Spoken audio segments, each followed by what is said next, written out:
Hello दोस्तों, कैसे हैं आप लोग। आज हम लोग चैप्टर 9 पढ़ने वाले हैं। धर्म युद्धा चैप्टर का नाम है और जो कि अर्जुन देवचंद जी के द्वारा लिखा गया है। और ये एक एक्चुअली ये प्रोफेशनली जो थे एक पोएट थे। तो इससे पहले हम लोग कुछ वर्ड मीनिंग चैप्टर का टोटल देख लेते हैं, या सॉरी चलिए उस साथ साथ में ही देखते चलेंगे। तो हम लोग स्टार्ट करते हैं। और माइनर स्टडी में आप लोग का बहुत बहुत स्वागत है। अगर अच्छा लगे तो सब्सक्राइब शेयर करें। तो चलिए हम लोग पढ़ते हैं। तो धर्म युद्ध हो गया, अर्जुन देवचरण जी के द्वारा लिखा गया है।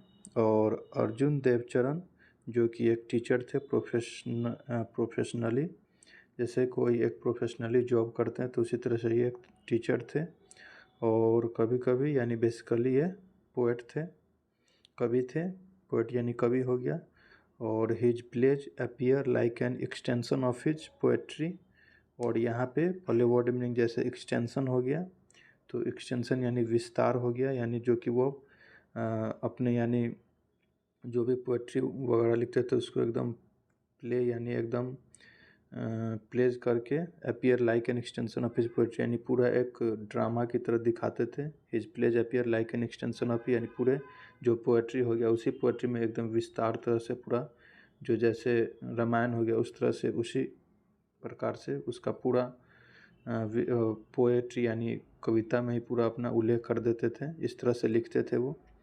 और the poet in him shows through his short crisp and pithy lines. और जो कि यानी उसका जो प्ले था और जो पोएट यानी उसमें जो लिखते थे उसका एकदम छोटा छोटा होता था। और क्रिप्स यानी बोल सकते हो कुरकुरा या पसंदीदा यानी अच्छा।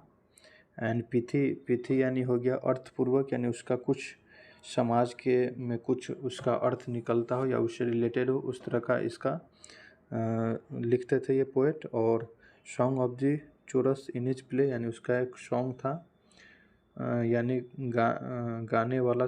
चोरस यानी हो गया गाने वाला जो कि, और उसके प्ले में यानी कभी कभी गाना भी होता था। और इज फर्स्ट जो कि इनका पहला बुक था Rajasthani plays published in the late 70s was received rather indifferently in Rajasthani literature circles. यानी उसका जो प्ले था राजस्थानी प्ले जो कि पब्लिश हुआ था लेट यानी 70 यानी 70 लेट 70s में। और उनका जो राजस्थानी जो सर्कल था उसी से रिलेटेड थोड़ा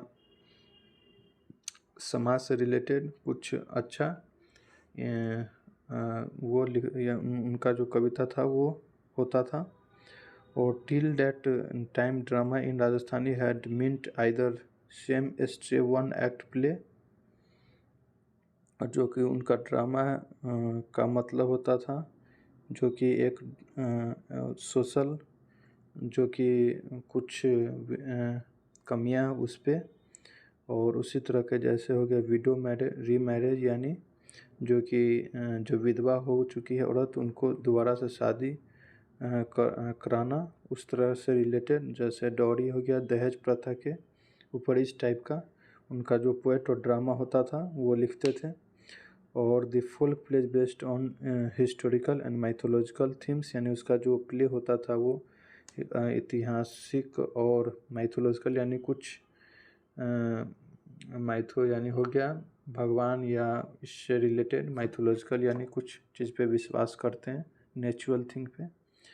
और full length play on contemporary theme was behind conjuncture यानी उनका पूरा जो थीम होता था या पूरा प्ले होता था वो कुछ जैसे उसी के अनुमान पे यानी जैसे समाज में कैसे वो जो कारण है या कमी है उसको दिखाना और उसको कैसे सही कर सकते हैं हम लोग।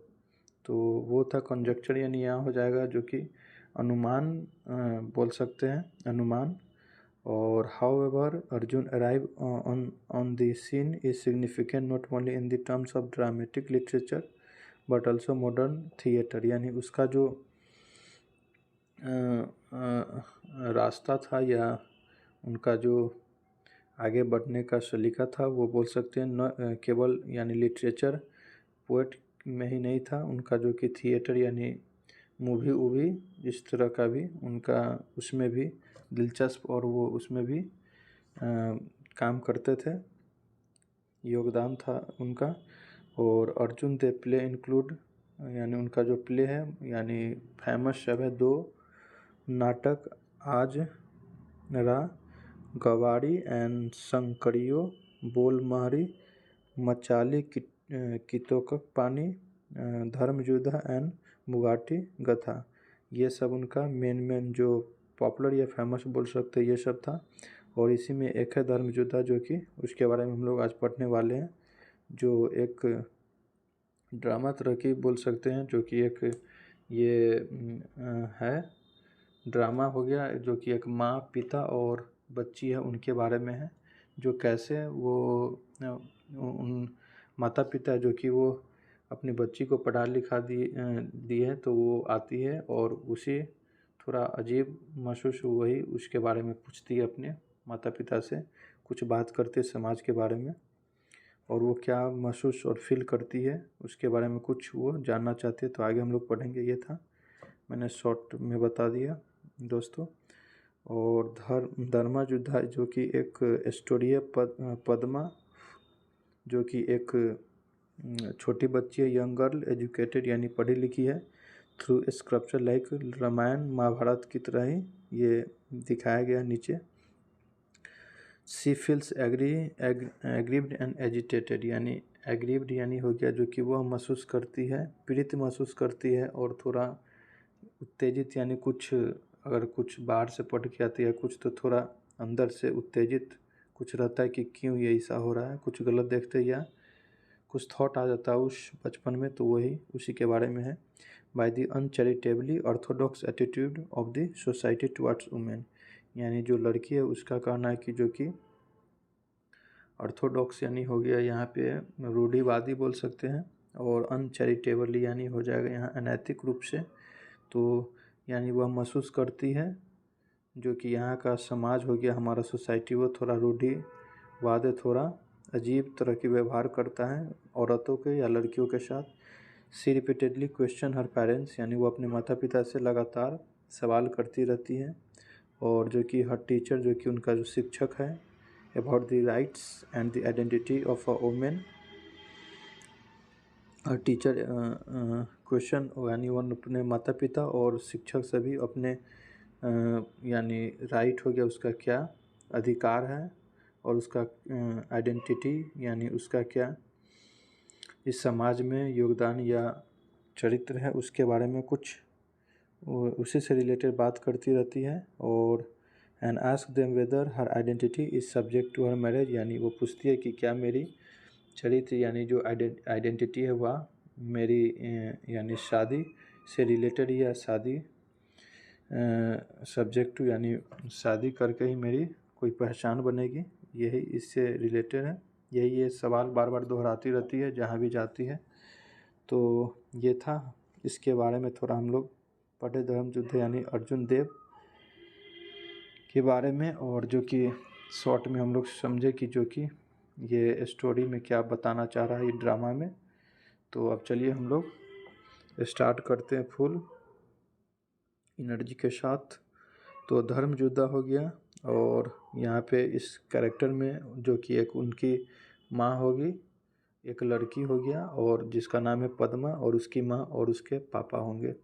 पापा शॉर्ट टर्म थोड़ी देर के लिए आते हैं, यानी टोटली उसकी माँ और बेटी यानी दोनों में बहस चलता है या बातचीत चलता है, जो यानी वो लड़की है क्या सोचती है और क्या वो बदलाव लाना चाहती है या बदलना चाहती है। तो चलिए हम लोग पढ़ते हैं। पद्मा जो कि लड़की उसके यानी वो अपने माँ से पूछती है mother what's the identity of a women, यानी जो लड़की है पद्मा वो पूछती है अपने माँ से माता श्री क्या यानी वुमेन की आइडेंटिटी क्या है। माँ कहती है why do you ask that, यानी तुम यह क्यों पूछ रही हो इस तरह की सवाल। और आगे हम लोग देखेंगे।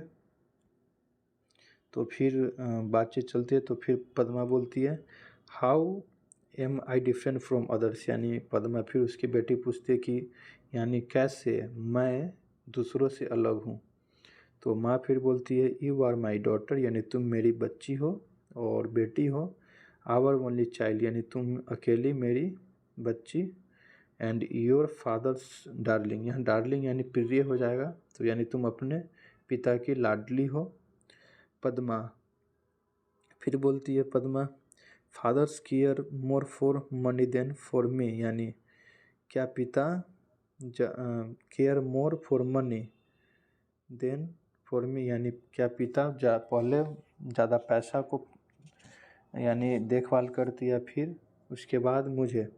ही takes a heart to bestow love, यानी यह मेरी आत्मा को झंझोर यानी यहाँ बिस्टो यानी बोल सकते हैं प्रदान करना ले लेती है। It takes a heart to bestow love, यानी क्या यह बहुत ही प्यार देना अंदर से, यानी इट टेक्स अ हार्ट, यानी यह पूरी दिल को ले लेती है।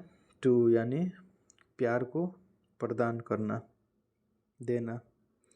तो फिर आगे है माँ बोलती है फॉर हुम डज ही शेव, सॉरी ये अभी पद्मा ही बोल रही है, नहीं माँ बोल रही है फॉर हुम डज ही शेव, यानी वह थोड़ा आगे पीछे है, नीचे ऊपर थोड़ा कन्फ्यूजन आ जाता है, कोई बात नहीं। माँ फॉर हुम डज ही शेव, यानी वो किसके लिए बचाते हैं।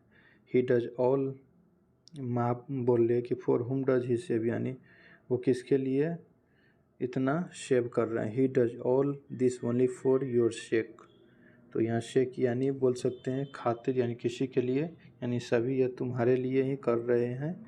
You should not think that I have no heart, यानी तुम ये सब तुम्हारे लिए ही कर रहे, और तुम ये ज़्यादा नहीं सोचो कि मेरे पास कोई यानी हृदय नहीं है या प्यार करने की जगह नहीं है, ऐसा तुम नहीं सोचो। फिर पद्मा बोलती है लड़की बट आई डिड नॉट से इट ऑफ यू, यानी मैं आपको ये सब नहीं कह रही हूँ और ये नहीं कहना चाह रही हूँ। माँ फिर बोलती है I am not in any way different from him, यानी माँ बोलती है मैं भी उनसे अलग नहीं हूँ। My identity is linked with his, यानी मेरी जो पहचान है उनसे जुड़े हुए हैं। और आई चेरिश द बॉन्ड, और जो कि मैं जो मेरा हम दोनों का जो लगाव है या दोनों का बॉन्ड है, मैं उसको आनंद या इंजॉय करती हूँ। चेरिश, और चेरिश यानी संजो कर रखना या उसको इज्जत करती हूँ। और इंटर्स उसके बाद इसी के सीन के बाद जो कि पद्मा की पिताश्री है वो आ जाते हैं। तो अब उनके पापा पूछते हैं what is this talk about the bond, यानी यह क्या बात चल रही है बॉन्ड के बारे में। या पद्मा यानी उनकी माता से पूछती है। तो माँ बोलती है हियर इज योर फादर, यानी माँ बोलती है पद्मा से कि यहाँ तुम्हारे पिता रहे, और जो भी ask him whatever you want to, यानी जो भी तुमको पूछना है या जो भी तुम पूछ सकती हो पूछ लो। फिर फादर बोलते व्हाट्स इट माई चाइल्ड, यानी मेरी बच्ची क्या हुआ। और माँ बोलती है she wants to know what is the identity of a women, यानी फिर माँ बोलती है उनके पापा को जवाब देते हैं कि ये पद्मा जानना चाहती है कि औरत का क्या पहचान है। तो फिर फादर बोलते you will know it dear when you are married, यानी तुम प्रिय मेरे बच्चे तुम शादी के बाद ये सब जानोगे। डज मैरिज लैंड आइडेंटिटी और वुमेन, यानी क्या जो कि does marriage land identity to a women, यानी क्या शादी औरत के लिए औरत को एक पहचान उधार में देती है, वो पद्मा पूछ रही है। Does marriage land identity to women, क्या शादी उधार में देती है पहचान को। तो what's is a women without a husband, फिर माँ बोलती है क्या इसका मतलब क्या है यानी औरत क्या रह जाएगी वो अपने पति के बिना। What if one does not get married, फिर पद्मा बोलती है अगर क्या वह शादी नहीं करेगी कोई औरत तो या क्या कोई लड़की।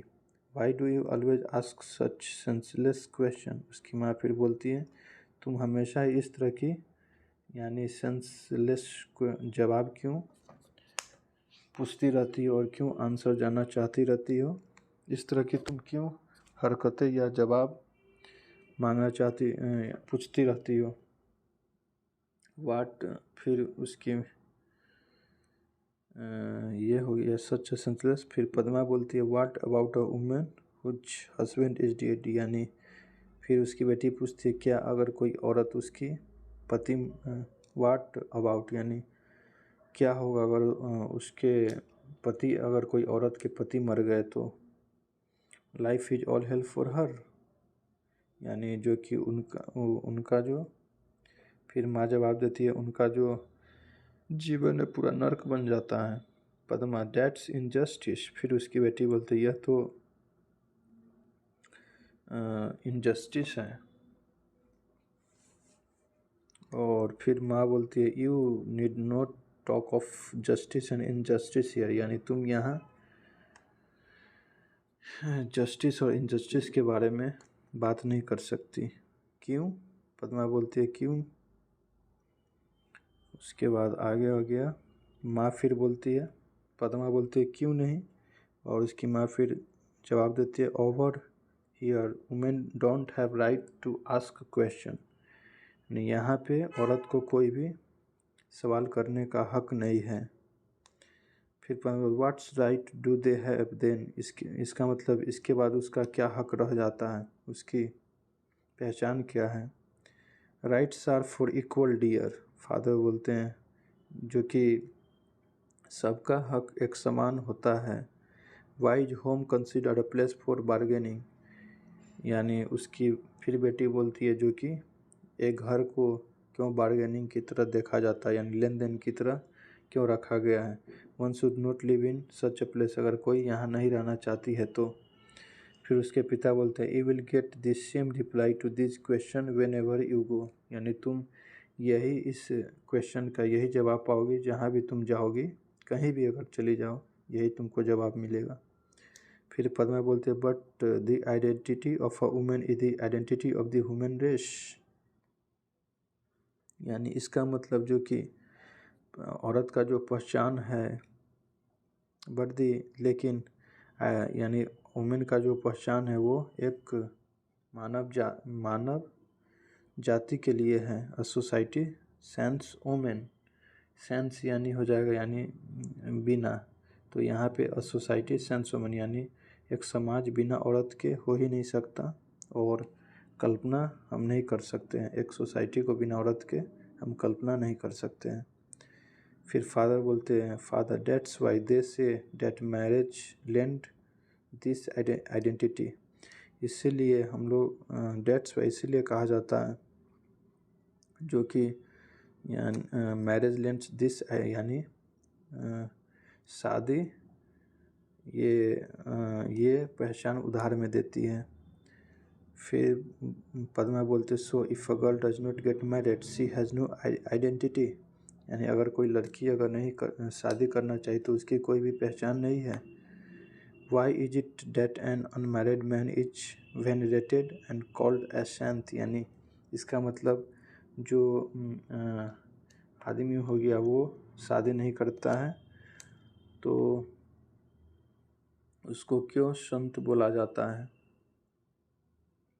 उसको क्यों संत बोला जाता है। While an unmarried women is called immortal and wanton, यानी अगर कोई औरत अगर शादी नहीं करना चाहती तो उसको यानी अनैतिक और प्रचंड या विगैर बहुत से बात उसको क्यों बोला जाता है ऐसा, या उसको इस तरह से समाज क्यों देखता है। तो ये था एक छोटा सा समाज के ऊपर जो कि अगर लड़की अगर नहीं करना चाहती है शादी तो उसके ऊपर इतना सारा क्यों दबाव बनाया जाता है और इस तरह से क्यों देखते हैं समाज। तो इसी से रिलेटेड था। तो चलिए, ये चैप्टर समाप्त हुआ। अब हम लोग नेक्स्ट चैप्टर में मिलेंगे। आप लोग क्वेश्चन आंसर इसका बना लेना, और यहाँ पे शॉर्ट यानी कुछ दिया हुआ है वर्ड मीनिंग, उसको भी हम लोग देख लेते हैं। आइडेंटिटी यानी हो गया इंडिविजुअलिटी, और डार्लिंग यानी हो गया डियर और लवेबल चाइल्ड। आइडेंटिटी यानी सबका एक पहचान होता है, और डार्लिंग यानी प्रियजन, और बेस्टो यानी हम लोग बता दिया था प्रदान करना, कन्फर्म, और चेरिश यानी टू होल्ड एज डियर, और यानी संजोग कर रखना। सेंसलेस यानी अनरीजनेबल यानी बिना तुक का सवाल करना। सेंस यानी उसके बिना। वेनरेटेड यानी ट्रीट विथ रिस्पेक्ट, उसको यानी आदर करना। और सेंट यानी हो गया पर्सन ऑफ ग्रेट होलीनेस, और इमोर्टल यानी हैविंग नो मोरल, उसकी कोई यानी अनैतिक, उसका कोई। और वेंटोन यानी अनचेस्ट, यानी वेंटोन यानी प्रचंड या विग्रैल, इस टाइप का हो गया।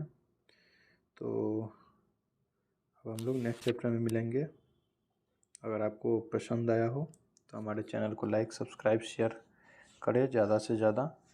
और अगर छोटे क्लास का अगर नहीं मिल रहा है तो आप लोग कमेंट करके बताइए कौन से चैप्टर का आपको चाहिए, हम लोग उस पर काम करेंगे। तो जय हिंद, जय भारत।